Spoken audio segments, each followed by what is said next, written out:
संकेत दिया कि अगर कर्म करते हुए अगर आप फल की इच्छा करेंगे, जो व्यक्ति कर्म करेगा उसी को भगवान फल देंगे। और बिना कर्म किए हुए अगर आप सोचो कि हमें सब कुछ मिल जाए, तो भगवान कहते बिना, जो व्यक्ति कर्म नहीं करता और फल की इच्छा के लिए बैठा है तो भगवान उससे खुश नहीं होते, क्योंकि कर्म क्षेत्र में हर व्यक्ति कर्म करेगा।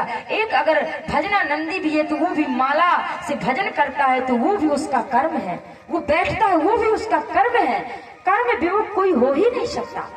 इसलिए बाबा हमें गिरिराज जी का पूजन करना चाहिए, और कर्म से ही अगर फल मिलता है तो हमारी कर्म भूमि गिरिराज जी महाराज है।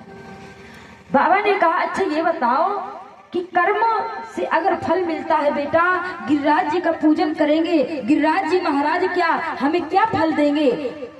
नंद बाबा श्री भगवान ने कहा बाबा आज तक इंद्र ने आपको दर्शन नहीं दिया, लेकिन मैं कहता हूँ आप गिरिराज जी का पूजन कीजिए। और गिरिराज, क्योंकि कर्म ही हमारे लिए भगवान है। देखिए कर्म से बड़ा कोई भगवान नहीं होता बाबा। अगर गिरिराज जी का पूजन करेंगे तो गिरिराज जी भगवान हमें अवश्य दर्शन देंगे। और सज्जनों, नंद बाबा ने कहा कि बेटा गिरिराज जी के पूजन के लिए क्या क्या भोग लगेगा? तो भगवान ने कहा जो भोग माता ने बनाया है इंद्र के लिए वही भोग, खीर, हलवा, मालपुआ, सब प्रकार के जो व्यंजन है 56 प्रकार के, आप इन्हीं को लेकर चलिए। गिरिराज जी महाराज की पूजा करेंगे और गिरिराज भगवान हमसे खुश हो जाएंगे। नंद बाबा ने कन्हैया की बात को माना और सभी ब्रजवासी अपने अपने बैलगाड़ी में समस्त भोगों को रखा।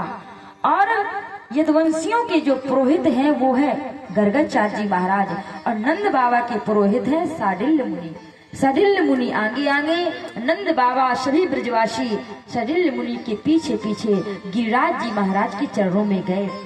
गिरिराज जी महाराज सज्जनों एक पर्वत है, और ये पर्वत इतना विशाल है कि 7 कोस का है, और ये गिरिराज तो साक्षात भगवान है।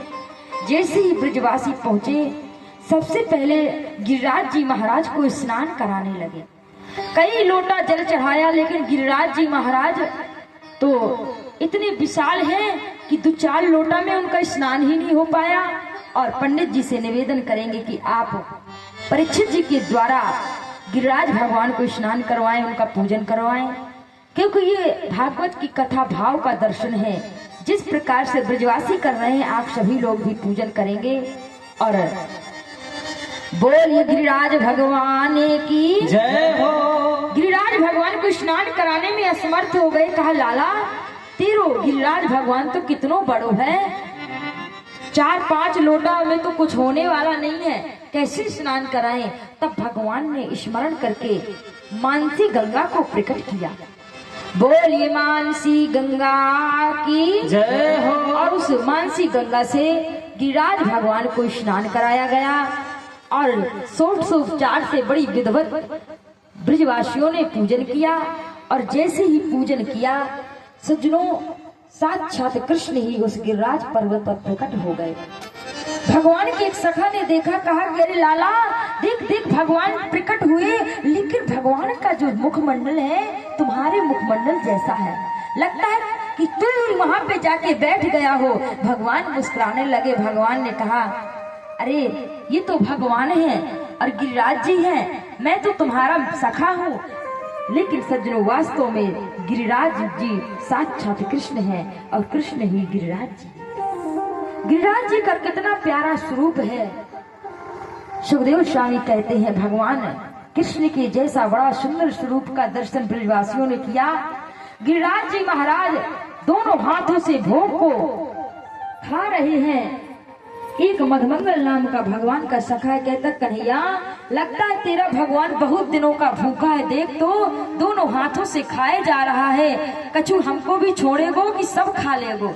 भगवान ने कहा अरे थोड़ी बहुत जरूर छोड़ेंगे, प्रसाद आप सभी को भी छोड़ेंगे। वो खुश होके के भोग पा रहे हैं और सजनों खूब जय जयकार होने लगा।